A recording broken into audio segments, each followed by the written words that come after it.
सेंटेशन school से गोविंद जांगिड और आज हम क्लास 10th का सोशल स्टडीज सब्जेक्ट है उसमें चैप्टर फर्स्ट जिसका नाम है glorious India from beginning to 1206 CE यानी कॉमन एरा पढ़ेंगे। तो सबसे पहले इस चैप्टर का हम लेक्चर फर्स्ट स्टार्ट करते हैं। तो इससे पहले कुछ टर्म आती है हिस्ट्री में, उसके बारे में हमें जानना चाहिए कि वो टर्म कब और कहाँ यूज होते हैं। तो उन टर्म्स को हम बताते हैं। कुछ टर्म्स हैं, जैसे एक टर्म होता है BCE। BCE का फुल फॉर्म है before common era. Before common era. एक टर्म होता है CE जिसका फुल फॉर्म है कॉमन एरा। तो BCE और CE की फुल फॉर्म होती है BCE की बिफोर कॉमन एरा और CE की फुल फॉर्म होती है कॉमन एरा। अब इनका यूज कहाँ होता है, तो सबसे पहले हम मान लेते हैं कि ये जो डॉट है इसको जीसस क्राइस्ट का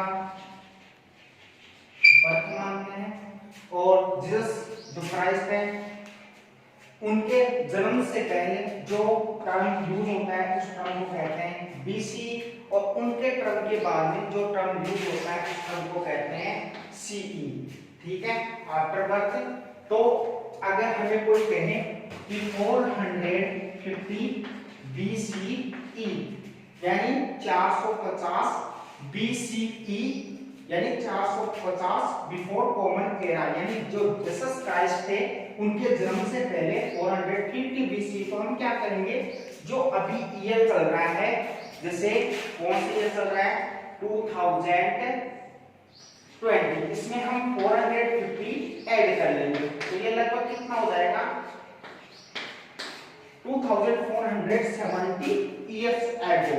इसी प्रकार ये जो टर्म है वो यूज होते हैं, इसको जीरो माना गया है और यहाँ से आगे चलेंगे तो जो डेट है वो इंक्रीमेंट होती जाती है और इधर डिक्रीज होती जाती है। तो सबसे पहले हमने ये टर्म के बारे में जाना BCE और CE के बारे में। हम स्टार्ट करते हैं चैप्टर।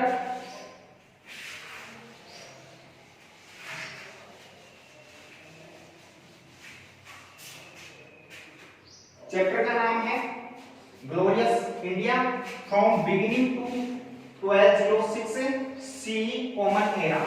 ग्लोरियस इंडिया इसका मतलब होता है स्वर्णिम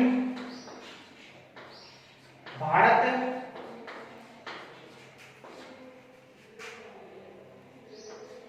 शुरुआत से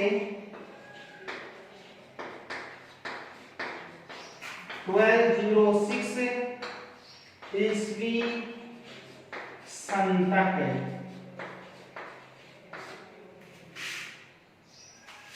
अब सबसे पहले बात आती है कि ग्लोरियस इंडिया, भारत को ग्लोरियस कंट्री क्यों कहा गया था और इस कंट्री को 1206 तक ही ग्लोरियस क्यों कहा गया, इसके बारे में हम डिस्कस करेंगे। तो ग्लोरियस इंडिया क्यों कहा गया था, इसके पीछे कई रीजंस हैं। उन रीजंस को हम पॉइंट वाइज स्टडी करेंगे और इसको 1206 से CE कॉमन एरा तक ही क्यों कहा गया। तो इसका रीजन है कि 1206 में एक इन्वेडर आता है जिसका नाम था कुतुबुद्दीन ऐबक।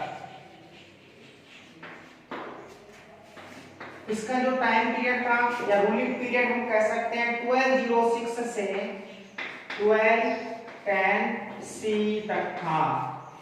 1206 से 1210 तक इसने रूल किया और ये स्लेव था, स्लेव ऑफ मोहम्मद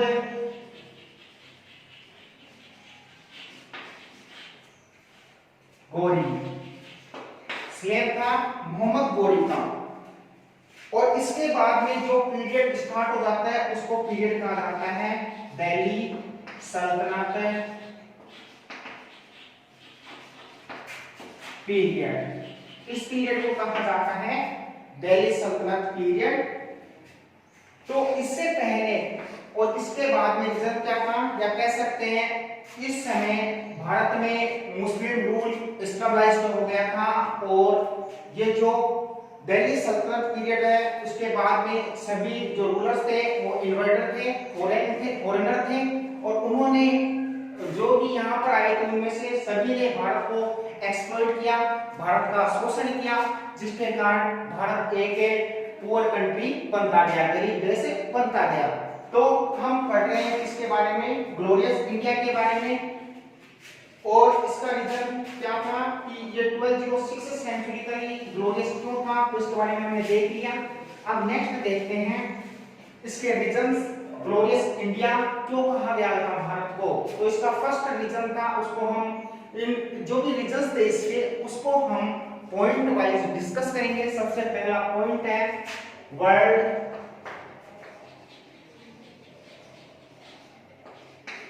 टीचर, जिसका मतलब होता है विश्व गुरु। वर्ल्ड टीचर जिसका मतलब होता है विश्व गुरु।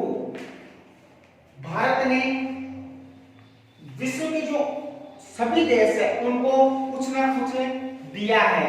भारत जो जीरो की खोज थी वो भारत ने हुई, आर्यभट्ट के द्वारा की गई, और जीरो का जो यूज था वो भारत ने सभी देशों को बताया, इसीलिए भारत को वर्ल्ड टीचर कहा जाता है। इसके अलावा भारत ने अनेक देशों को कुछ ना कुछ सिखाया था, ठीक है। भारत में जो स्पिरिचुअलिटी है, अध्यात्म है, वो अनेक देशों को सिखाया गया भारत के द्वारा, इसीलिए भारत को क्या कहा जाता है, विश्व गुरु कहा जाता है। तो India has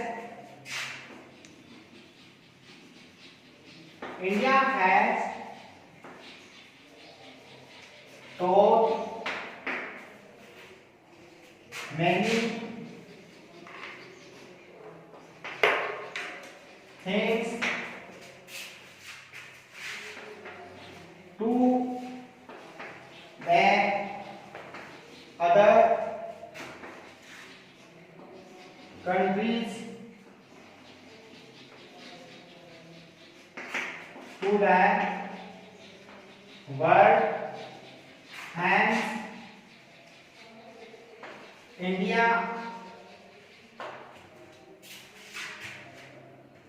is known as world teacher. India has taught many things to other countries of the world, hence India is known as world teacher. अब भारत ने विश्व के जो अन्य देश थे, अदर कंट्रीज थे, उनको कुछ ना कुछ सिखाया। जीरो की जो खोज है भारत ने की, उसका यूज भारत ने बताया। स्पिरिचुअलिटी जो उसको कहते हैं आध्यात्म या भक्ति, भक्ति की जो भावना थी वो विश्व में भारत ने जगाई। इसी के साथ भारत ने पीस को प्रमोट किया, शांति को बढ़ावा दिया। भारत में ऐसे आइडल्स हैं हेल्प करने के, ईच अदर एक दूसरे की सहायता करने के आइडल्स हैं यहाँ पर विद्यमान है आदर्श। इसी कारण भारत को विश्व गुरु कहा गया था। नेक्स्ट है ग्लोरियस इंडिया होने का जो नेक्स्ट रीजन है वो है वासुदेव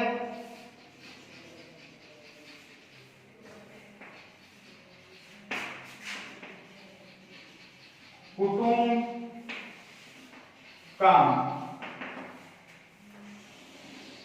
वासुदेव कुटुंबकम ये एक संस्कृत वर्ड है, वासुदेव कुटुंबकम, जिसका मतलब है कि ये जो हमारी जो पृथ्वी है या वसुधा है वो एक पूरा हमारा परिवार है।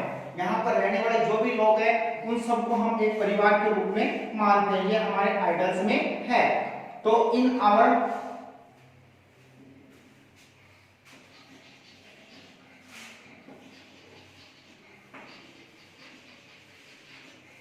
ideal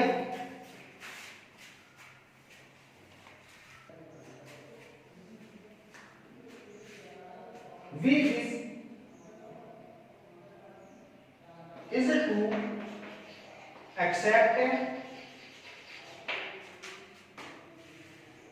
the entire world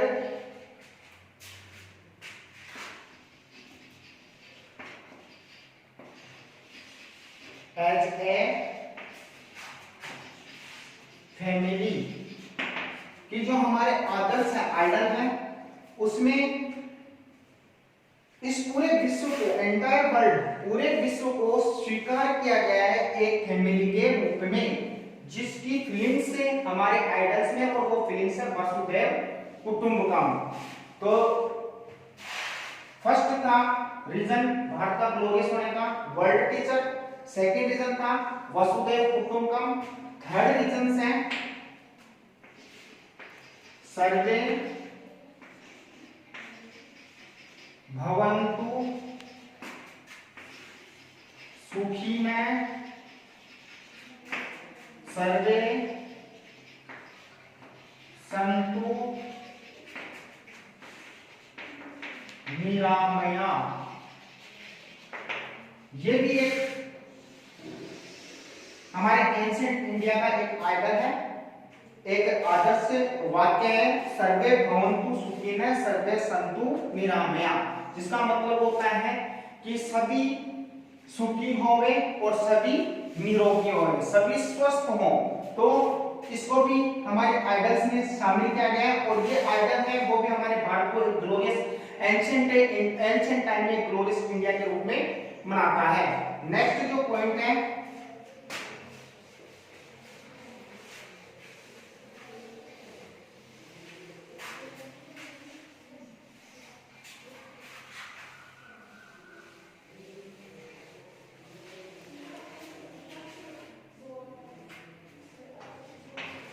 Indus Valley civilisation, Sindhu घाटी सभ्यता। Indus Valley civilisation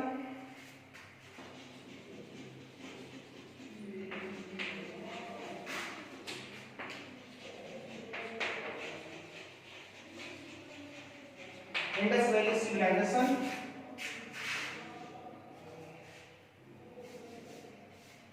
was well developed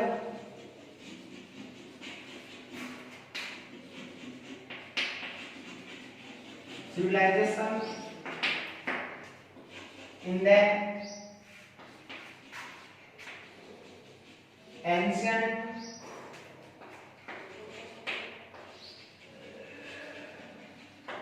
India and developed along the Indus River. Indus Valley civilization जो कि प्राचीन भारत की सबसे पहली वेल डेवलप्ड सुविकसित सभ्यता थी, और वो कहाँ विकसित हुई थी? इंडस रिवर, जिसको हम कहते हैं सिंधु नदी, उसके साथ में डेवलप हुई थी या उसके सहारे डेवलप हुई थी। और जो भारत को एक ग्लोरियस इंडिया या एंशिएंट ग्लोरियस इंडिया बनाती है, तो ये भी रीजन था कि भारत ग्लोरियस क्यों था एंशिएंट टाइम में, तो इंडस वैली सिविलाइजेशन के कारण भी भारत डेवलप था। क्योंकि इस सिविलाइजेशन की बात करें तो यहाँ पर जो टाउन प्लानिंग था या कस्बा जो नियोजन व्यवस्था थी वो सुव्यवस्थित थी, वेल डेवलप्ड थी, ड्रेनेज सिस्टम वेल डेवलप्ड था, जो स्ट्रीट होती थी वो एक दूसरे को एक राइट एंगल में क्या होती थी, काटती थी। इस प्रकार ये एक वेल डेवलप्ड सिविलाइजेशन थी जो भारत को एक ग्लोरियस फॉर्म क्या करवाती है, प्रोवाइड करवाती है। नेक्स्ट बात करते हैं, नेक्स्ट टॉपिक है वैदिक civilisation.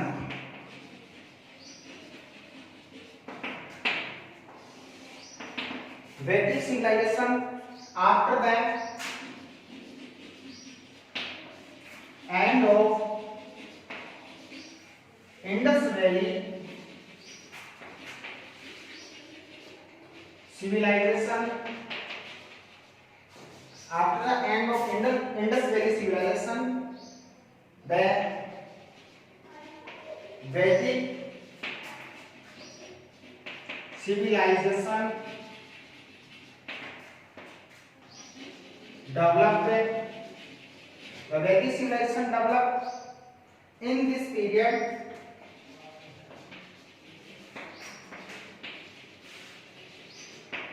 Vedas were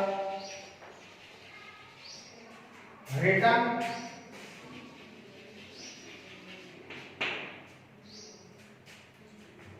and they are known as store house of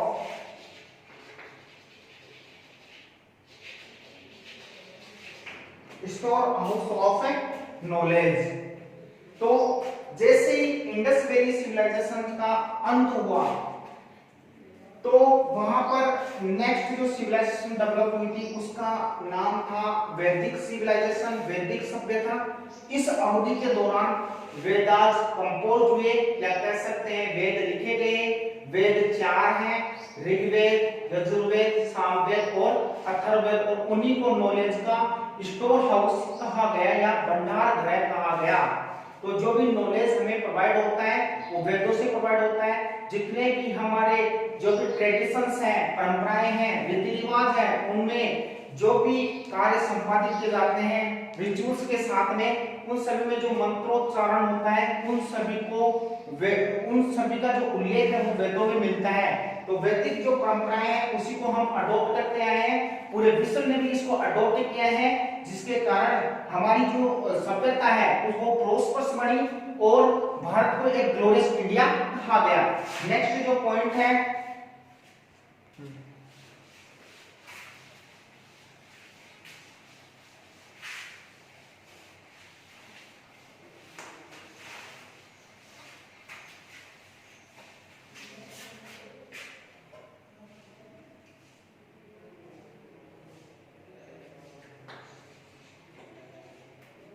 next है एपिक्स, जिसको कहा जाता है रामायण, जिसको कहा जाता है जिसको कहा जाता है एपिक्स का मतलब होता है महाकाव्य।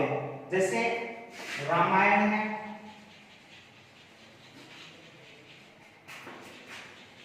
एंड महाभारत है।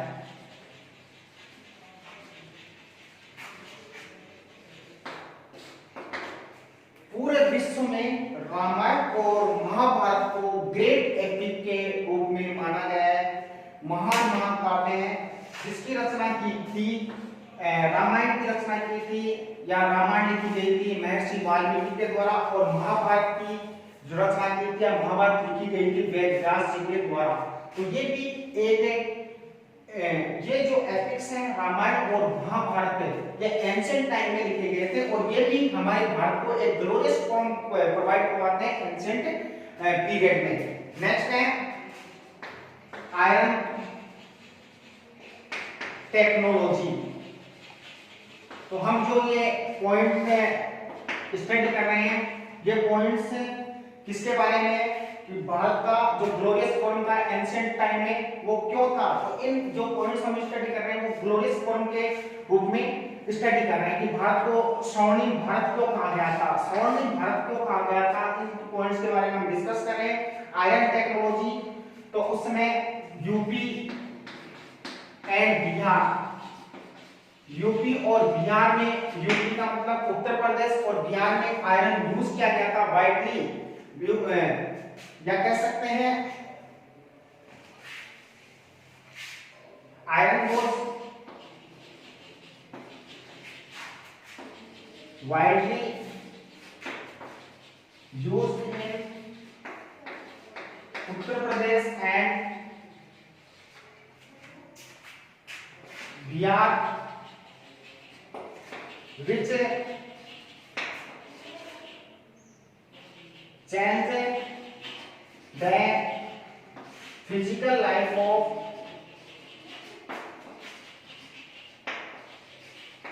people।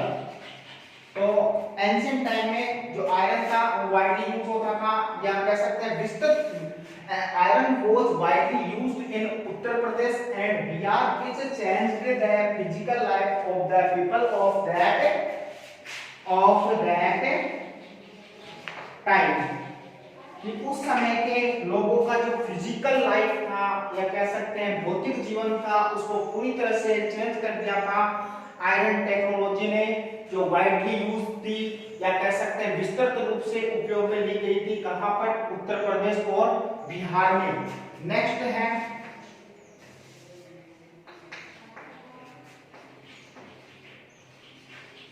द्वीपांतर, overseas Indian regions were known as Deepantar. Overseas Indian regions were known as Deepantar. Deepantar का मतलब क्या है कि एंशिएंट टाइम में जहां पर भारत की कल्चर यानी संस्कृति विद्यमान थी, तो वो ऐसे कौन से देश थे जहां पर भारत की संस्कृति विद्यमान थी? तो जो हम प्रेजेंट टाइम में इंडिया देखते हैं उसके अलावा भी कई रीजन्स थे जो ओवरसीज थे यानी समुद्रों से दूर थे या समुद्र पार थे।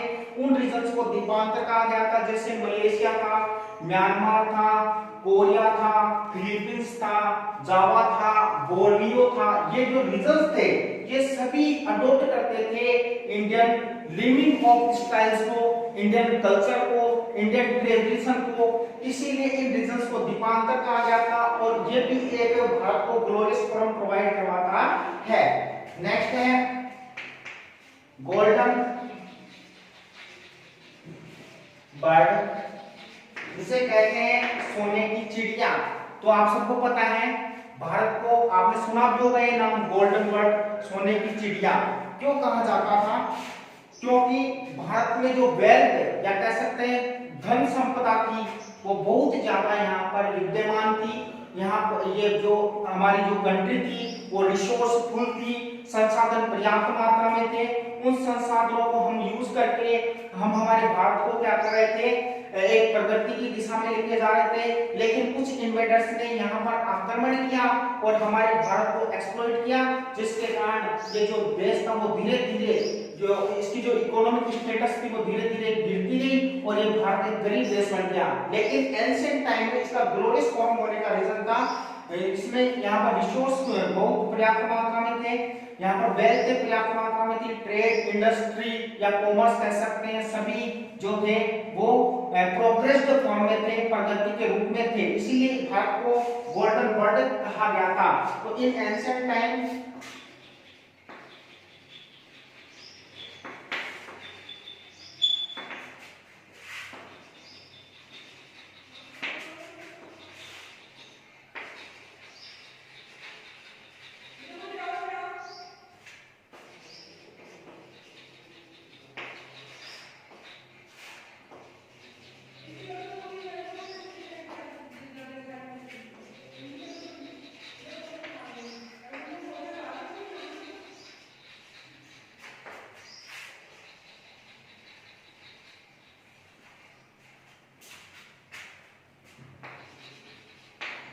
So in ancient time, India was prosperous in the term of resource, wealth, industry, commerce, etc.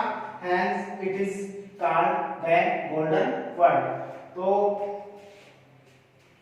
ये जो सभी पॉइंट्स जिसका हम डिस्कस कर रहे हैं, ये सभी पॉइंट्स हैं, ये भारत को एक ग्लोरियस फॉर्म प्रोवाइड करवाते हैं और भारत को ग्लोरियस फॉर्म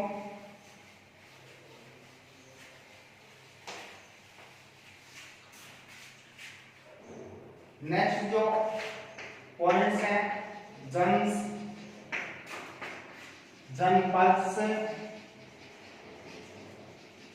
एंड महा जनपद। तो जन से स्मॉलेस्ट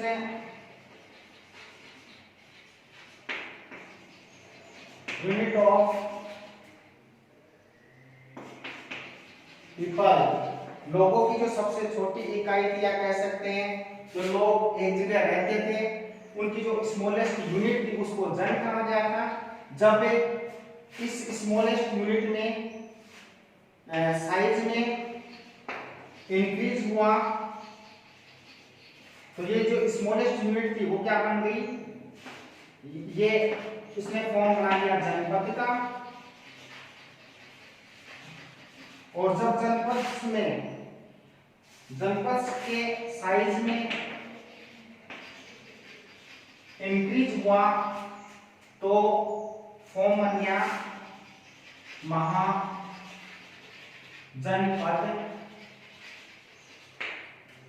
तो हमने इसमें भारत को ग्लोरियस इंडिया क्यों कहा गया था, इंडिया को ग्लोरियस इंडिया का फॉर्म क्यों दिया गया था, इसके बारे में हमने पॉइंट वाइज पढ़ा। अब हम नेक्स्ट महाजनपद, इसके बाद में हम स्टडी करेंगे इसके बारे में, महाजनपद के बारे में, जो हम नेक्स्ट वीडियो में देखेंगे।